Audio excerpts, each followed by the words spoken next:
আওয়ামী লীগকে বাদ দিলে এবং জাতীয় পার্টিকে বাদ দিলে অর্ধেক লোক নিয়ে নির্বাচন হবে। সেই নির্বাচন কোনো সময় অবাধ সুষ্ঠু নিরপেক্ষ নির্বাচন বলা যাবে না। যেখানে আমাদেরকে বাধা হবে সেখানেই প্রতিরোধ করা হবে, জীবন দেওয়া হবে।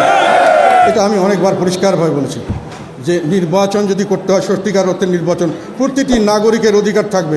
যদি ব্যান্ড করতে হয় সেই পার্টিকে যেগুলো নিয়মতান্ত্রিক রাজনীতিতে বিশ্বাস করে না, যারা নিয়মতান্ত্রিক রাজনীতি না করে গায়ের জোরে সন্ত্রাসী করে নিজেদের মতামত চাপিয়ে দিতে চায়, সেগুলোকেই পৃথিবীর বিভিন্ন জায়গায় ব্যান্ড করা হয়। যারা জনগণের মতামতের ভিত্তিতে নিয়মতান্ত্রিক রাজনীতিতে আসে তাদেরকে কোনোখানে ব্যান্ড করা হয় না।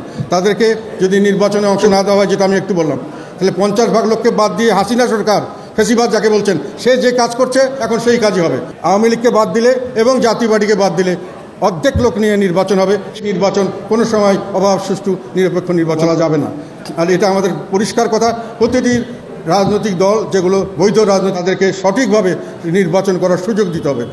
আর উত্তরপাড়া এই পর্যন্ত এখানে রাজনীতিতে কোনো রকম অংশগ্রহণ করেছে এটা আমাদের জানা নেই। তবে এখন পর্যন্ত আমাদের বিপদ আপদ জারি হয়েছে নাগরিকদের, সেটা পুলিশ যেখানে অকার্যকর হয়ে গেছে, সেনাবাহিনী যেখানে গেছে সেখানে আমরা কিছুটা হলো রিলিফ পেয়েছি। এখন পর্যন্ত মানুষের ভরসা হলো বিপদ হলে যদি কেউ না দেখে সেনাবাহিনী হয়তো দেখতে পারে, তারাও সবসময় সাকসেসফুলি পারে নাই।